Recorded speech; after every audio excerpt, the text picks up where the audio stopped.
Hello, happy Pride. Thank you so much for joining us at Frameline44's online Pride Showcase. My name is Dominique, and I'll be moderating the conversation with the cast and crew of TAHARA. Join with me right now is our ASL interpreter from Pilar, and I'll have the rest of the cast and crew introduce themselves, please. Hi.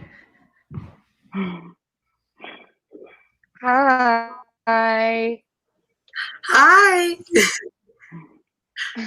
And hey, how's it going? Hi, everyone.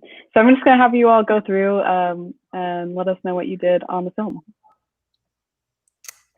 Okay, I don't know if we're in the same order. Should I go first? Yeah, you go for it. The chart. Okay. Hi, I'm Rachel Sennett, and I play Hannah in the film. Hi, I'm Madeline Greta-Fries, and I play Carrie. Hi, I'm Jess Zeidman. I wrote the film, and I'm one of the producers. Hey, I'm Olivia Peace, and I'm the director. Hi, I'm Madison Ginsberg, and I'm one of the producers. So I'm going to start things off with one of the most blatant creative choices that we have in this film, which is the square ratio. Does the creative team, could you talk about the decision behind that? Sure. I feel like my answer for this ends up switching up a bit.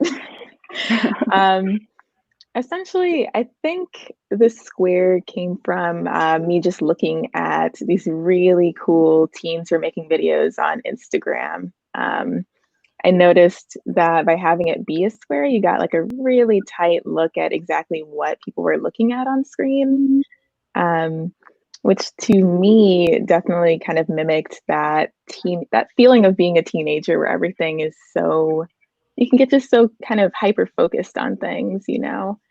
And then once we actually got on set, it ended up being just really lucky because, you know, we're a low budget sort of indie film. So in having it be such a tight frame, you know, we could have our lights really close. You know, we didn't have to worry about production designing like a huge set, and we could just make a really small space look really good. So that was kind of the square, but we wanted that sort of constricted feeling to go away once we're seeing inside of someone's actual emotional reality, you know. So sometimes the pillar box like comes in and comes out depending on that. Yeah, it's all very intimate when it's small. And then, so that's another great creative choice, is that you expand the box, or there's that on-screen animation, especially during these key moments. Can you talk about the animation? Because it's really amazing. Yeah, well, thank you. So I actually, before I started directing, my first films were all animated. So all the films that I've made kind of since then, since college, always have an animated element to it. For this one, though, we hired my friend Emily Ann Hoffman, shout out to her, who did those beautiful clay puppets and the rotoscope sequences. From there, Callahan Bracken like added some final touches. And yeah, we're pretty happy with how it turned out. For Carrie and Hannah, we wanted two different animation styles too, to sort of bring to life the two different realities, you know, they feel internally. Yeah. For Rachel and Madeline, you have this like very intimate relationship on screen. And I think it's like exemplified in this moment early on where you're sort of taking these abbreviated notes, but you're really sort of like telepathically communicating with each other.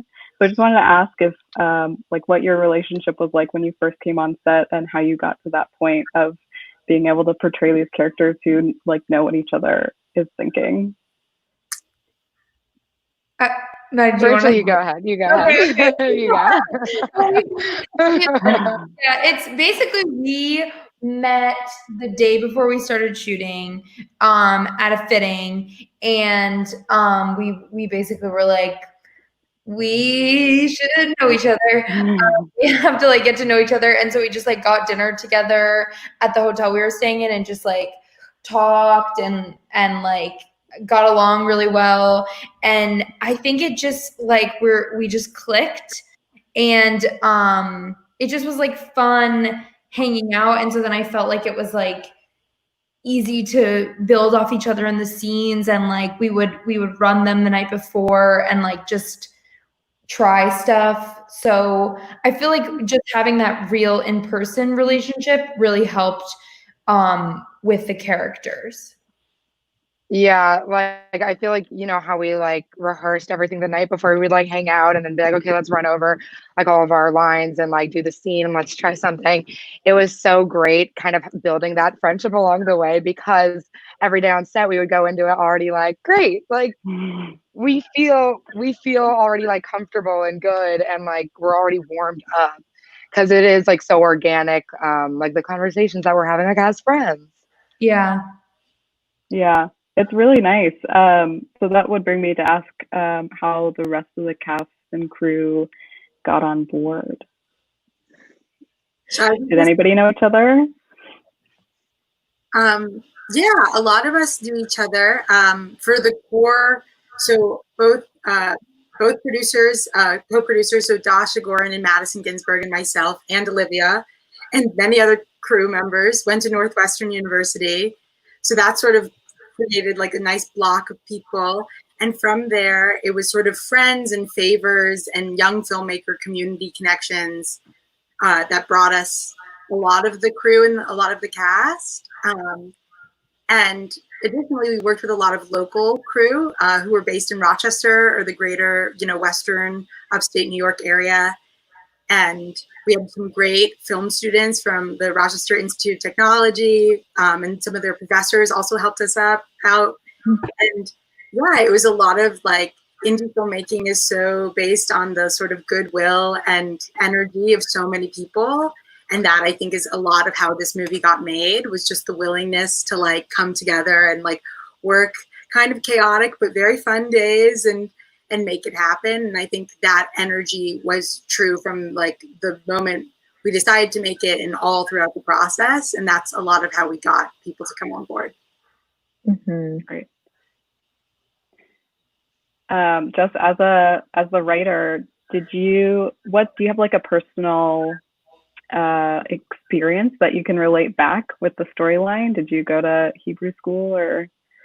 Yes, I went to Hebrew school quite a bit. I was at Hebrew school. I was raised conservative Jewish growing up. I went to Hebrew school at the synagogue where we filmed this entire movie at Temple Beth El in Rochester, New York. And I sort of had a lot of intense friendships that were sort of female friendships that were sort of like complicated and confused. And I think I, as a queer person myself, kind of came into that identity through not knowing where the lines were necessarily and just kind of testing them, positive effect, negative effect, and also just kind of my own curiosity. And I think that's a story I'd never seen. And I'd also never seen anything about people that go to Hebrew school, people that have the secondary religious education, which I know is big for conservative Jewish people, but also for people of all religions, sort of a Sunday school and after school. And it's a community where it's not like the people you go to secular school with, that they are peers, they're your age, you take classes together. And I think that sort of fragile bond, you might see them in the grocery store and you're like, do I say hi? Do I not? I don't know. Like, I'm not sure how I feel about you. Like, that's something that I was really curious about exploring in a film, because I especially think that makes the strong bonds stronger, like Carrie and Hannah's, because it's like, it's us against all these people we don't really know, Yeah. So one of my favorite scenes in this film, and I don't think we can get away with not talking about it, is the pimple popping scene. This is everybody's favorite scene. It's also like, it's such a there's so much happening in that scene. Like, it's not just the pimple popping, it's also when Carrie like realizes. So can I just have you all touch on on what that scene was sort of like to film and what that was like for you all? Yeah, I can start. I don't know if I've actually said this before, but what ended up happening was that was one of the scenes that we had people audition for Hannah's role with. And so, Rachel, when I saw your tape, actually, so, people did mostly like video, much like this, a video audition. And so it's just one shot, pretty tight, just like this. And Rachel, your audition, I remember watching it and thinking it was just fascinating, just staying on your face for the entire scene. And so then from there, I remember telling Jess, like, we have to figure out how to pop this zit. Like, there's got to be a way. And so then between our production designer, Jane, and between Claire, our makeup artist, and our VFX artist who came in at the end, we ended up being able to actually have the pimple exist on Rachel's perfect skin and then burst, which I was so happy about, because I think that's real. People don't have perfect skin, like whether you're a teen or not. And it just kind of meant a lot to me personally, part of like gang, bad skin. So yeah, Rachel, I don't know if you had anything to add to that. I was gonna say that means actually so much to me that you liked my tape, because when I read that scene, I was like, I want to be. It was that scene, and then the line at the end of the movie where she's like, play with yourself. There was like a couple things where I was like, yep, it's just exactly what like a teen would do or say. And I also I'm wearing makeup right now a little, but I've had cystic acne before, and like sometimes you think you can play God and you can get it to come out, and it's as soon as you start touching, it's really over. So that was fun to do. And then I also felt like that was the first time in a scene where I feel like I really had, there's so much going on, like you were saying, like it's like I remember Olivia kind of giving me the rundown of like, and then you turn, and then the tissue, and then you touch the hair, and then the mirror, and the blah blah blah, and then it's back to the couch, and it was like it was so fun to do, because like because it's so great to act with Maddie, and because the writing is so great, and Olivia had that whole like lineup of stuff, but it was like fun and challenging to do. We are taking audience questions. Ooh. So you can send in your questions if you're watching live on Cinesend, YouTube, and Facebook. So send those questions in. And while we're waiting, do we want to talk about the ending at all? Because I think it's a really beautiful ending, and I'm sure it means different things to different people, maybe. I don't know. But I thought it was very nice. If anybody wants to talk about their how it hit them. I can explain. It was always planned to be just a very long walk off into the distance, with that, broken little kitten heel, which Jess wrote to be like this sort of symbolic figure in the movie. Where, before in the full film, we've seen like these interludes of Carrie and Hannah walking together with these really different types of shoes. So then to have Hannah at the very end have to face a consequence for the first time in the entire movie, and for that to stretch for so long, I loved personally a lot. I also love how it sort of pays off where at the very, very end, she sort of disappears into the trees. Yeah, and also shout out to Choker's music, which I think the only music in there is by an artist named Choker, who's from Michigan. I'm also from Michigan, and I was so happy to find their stuff. Yeah, the music adds so much to that, and I think it's a beautiful ending. All right, so we have an audience question. what was the editing process like for you? It was really interesting. I think the godsend of the film is Troy Lewis, who's our lead editor, who actually was with us on set, who flew out with like a week's notice to Rochester to be on set with us to live edit the film. And that helped us so much because this is my first feature film. This is a lot of people's first feature films that they've worked on. So having Troy on set, Troy would edit together like dailies for us that would be ready the next morning that we could watch. So if something wasn't cutting, if it wasn't working, we knew right then and there, which meant everything because we only had a 15-day shoot. And also the synagogue was under construction while we were there. So we were pretty tight on time. So that helped a ton. So that literally by the end of our shoot, we had a rough cut already, wow. Which was huge. And then we worked with another editor, and then I actually started my MFA program at USC. So for a while there, I would go to school during the day, and then from the afternoon until midnight, I would edit in the lab at USC by myself. Wow. Until Troy came on vacation to LA, meaning to have a good time, and then ended up editing the duration of the film with me. So shout out to Troy. Yeah.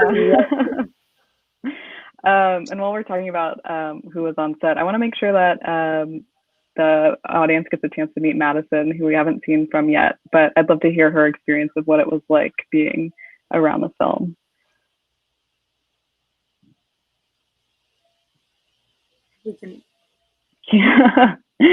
If we can get her back. Madison?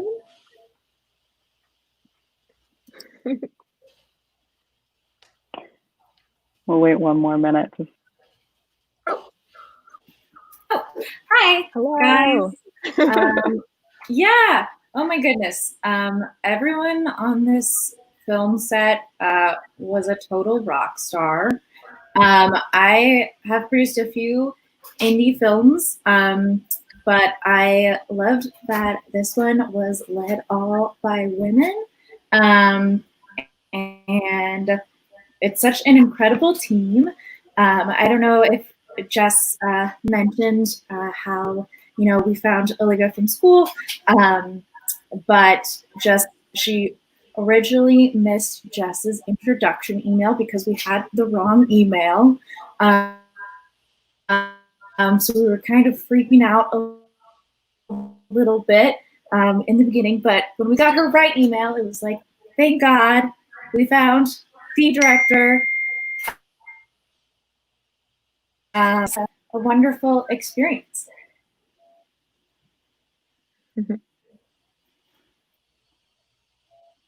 Great. Thank you for sharing, Madison. We have some more audience questions. So the next one I'll ask is a question for everyone, which is, did you all go to Slamdance, which is where the film premiered? How was the screening there, and how was the reception? Well, again, I guess we all went to Slamdance. We did. It was so great. I mean, can you imagine like doing that now? No. I know, it kind of makes me sad. I miss it. It was like so fun. And I like touched arms. Like, do you know we were all in a room just breathing? It was great. We went to the photo studio sponsored by Pizza Hut. I mean, it was great. No, it was an amazing experience. It's so great to meet so many filmmakers, and the Slamdance community is so incredible, and there's like a passionate group of people. And I think that's sort of, this movie was so born out of like that real love of indie filmmaking. And so premiering there really meant the world to us, or it meant the world to me. I'll speak for myself. Yeah, it was sweet. Yeah, it was. Oh, yeah. Go ahead. Go ahead. Oh, me? Okay. It was my very first festival experience. So I was telling someone else this the other day. I was like, I'm just so glad that before this crazy pandemic happened, like we got to premiere our film at Slam Dance, and like it was just like in all its glory, just such a wonderful, wonderful like experience. And just like the people there are just so passionate and excited and just as enthusiastic about like creating as I feel like we all are. Yeah, definitely. Yeah, all the festivals that we've premiered at have been incredible. Like from Frameline to Maryland's, like figuring out this virtual showcase to Slam Dance. It's been really, really great, and it's been great connecting with all the filmmakers and seeing them again on the circuit. Yeah, it's been awesome. There's been a lot of really awesome queer filmmakers too that we've been connected with through Slam Dance and through Frameline. We have another question from our audience for Olivia. What films were a major influence for you for this film? Ooh, that's a good question. I feel like I was sending just like a lot of internet videos, like a lot of shorts, some like legitimate just like Instagram videos. Xavier Dolan's Mommy was also shot in a 1:1 aspect ratio. And that one, our cinematographer, Tahila, who's incredible, actually brought that to my attention. I'd never seen Mommy before, but I was really insistent on making the square work, even though I'd not seen it before. And so seeing Mommy like really showed me that it was possible in the first place. Beyond that, there was a lot of different animation references that Emily and I were sending back and forth. Yeah, a lot of really cool stuff. There's one Brothers film too that I showed our colorist Abdullah that really helped a lot in the color, which came out incredibly. Yeah, a lot of different people. Great. Yeah, the visual style of the film is really amazing. And I think the square ratio, you get this like perfect, like sort of mirror almost image, like where it's like very even. It's very, yeah, and the colors are great. Another question is for the actors. What actors were a major influence for you with how you played your role or generally? For me, a lot of the actors that I like, I love Tessa Thompson and Zazie Beetz, and I feel like with Carrie, there's such like a quiet storm going on behind all of this, and I kind of love watching Zazie Beetz in like Atlanta, how she's dealing with Earn and like all these things that are going on, and she's like trying to like raise a child and like just get on with her life and really like grow, and wanting so badly to just be bigger than she is, but she kind of tries to keep like this very cool attitude about her. I kind of took that and put a little bit of that in Carrie, but then add a little bit of like the teenage like I don't know what to do with my hands kind of thing.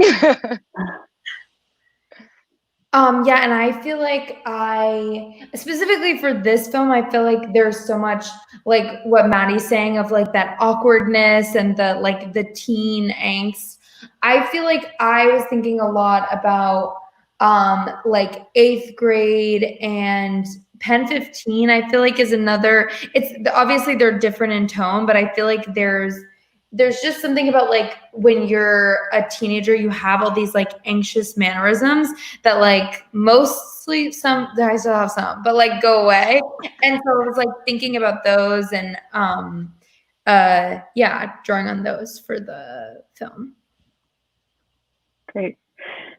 Another question. As a first-time, from a first-time filmmaker, is there anything that Olivia, you wish, or actually anyone that you wish you had known when you started that you know now?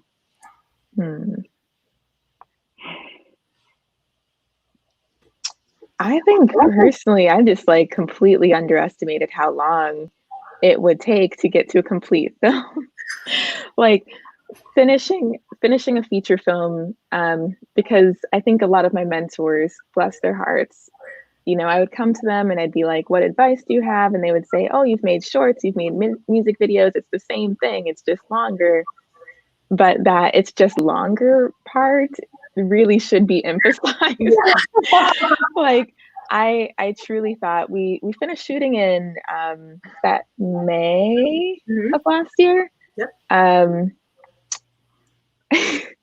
And I, at the time, thought that we were going to have a final cut with the sound, with animations, colored by the end of the summer, which was absurd. Yeah, I mean, I think that you find so much of the film in post, and it's important not to rush that process. Like during the shoot, I would have Rachel and Maddie try, you know, at least like 3 different ways of delivering their lines. And it's in post where you figure out how to sew all of that together to make the full, I don't know, the full vibe of your film. And you don't want to kind of rush all of that. So I think that's what I learned, is to just like let yourself have as much time as you need to get the message and the tone that you want. Yeah, I was gonna say the same exact thing. I was like, let yourself. Everything is not this race to something. I think it's really the momentum of set and the energy of that makes you want to run and see the movie as soon as possible, because you made an amazing thing and you had so much fun doing it. But then that post moment, like, let yourself go through it, let yourself feel the stress, let yourself rebound from the stress. Like, don't put this pressure on yourself to adhere to what you think a filmmaker is. I think that has been the biggest lesson for me. Is it really it's like you learn everything every day, and that can be challenging and frustrating, but it's ultimately like the best way to make art, I think. All right, and one last final question from the audience, which is, what are you all working on next? Okay. We'll see. I'm learning how to cook pasta. I'll say that I'll go first. I have been. I just did a digital series for Comedy Central that just came out. It's on their digital platform, and the link is in my Instagram bio. It's so good. It's so funny. It's amazing. It's so funny. Oh my God. So that's what I've been working on and sharing with people. So I'm excited about that. And cooking pasta. Plug the other movie. Yes. Oh, and sorry. Okay, and then I was in my friend Emma Seligman's film Shiva Baby, which was supposed to premiere at South by Southwest, which we as Corona, but we are going to be screening at other festivals, possibly online or in real life. We will see. But I'm excited about that too. Yeah, maybe we should say like our Instagram or our Twitter or something. That's a good. I know, because I was like, I feel like all of this stuff that's where everyone puts stuff. My Instagram is treacly, and my Twitter is Rachel_.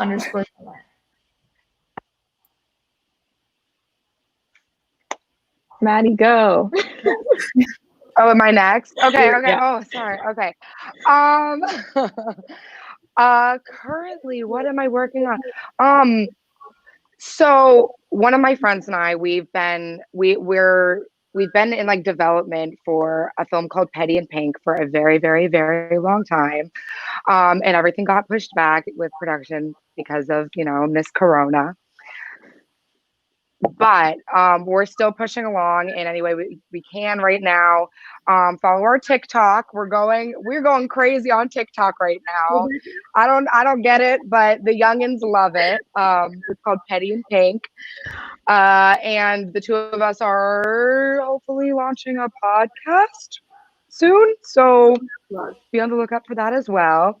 And then I did a pilot called Forgotten Animals, and that should be out soon. It's super funny and it's all women and it's great. Oh, and my Instagram is at Madeline G. DeFries. Oh my gosh, is it me? Yeah. Okay, cool. We all porn at the end. I am trying to get this movie distributed. If you have any ideas, hit me up. My Instagram is Jay's Ides, and so is my Twitter. Z's at the beginning and end.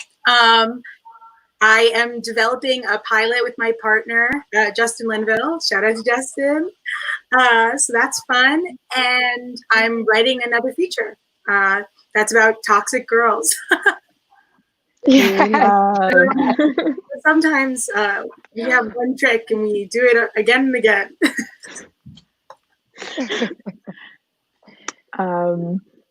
Yeah, so let's see. Yeah, I just really want to second that finding distribution for indie filmmakers right now, especially because we can't have our, theatrical releases at these festivals. It's, super helpful to get any sort of leads on distribution because we want people to be able to see this film. So yeah, that is what I'm working on. Working on my next feature too. More on that later. I don't know. I've been spending this time writing a lot. It's been really nice. I have far too many plants now. I've also taken up skateboarding. Whoa. So LA. Okay, Renaissance woman. Okay. We're trying. So yeah, you can follow me at Olivia J. Peace on Twitter or Instagram. I promise I will post more on both.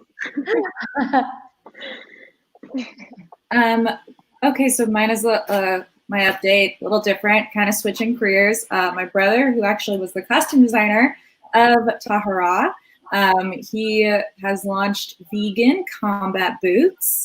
It's called Ground Cover Footwear. So I'm kind of helping with that. ground-cover.com.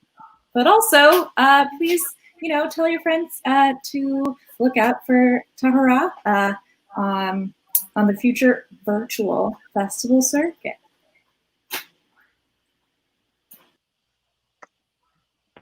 All right. Congratulations. Also, shout out to Tequila and Ashley. Thank you so much, all of you, for joining us today. Thank you for sharing your film with Frameline audiences.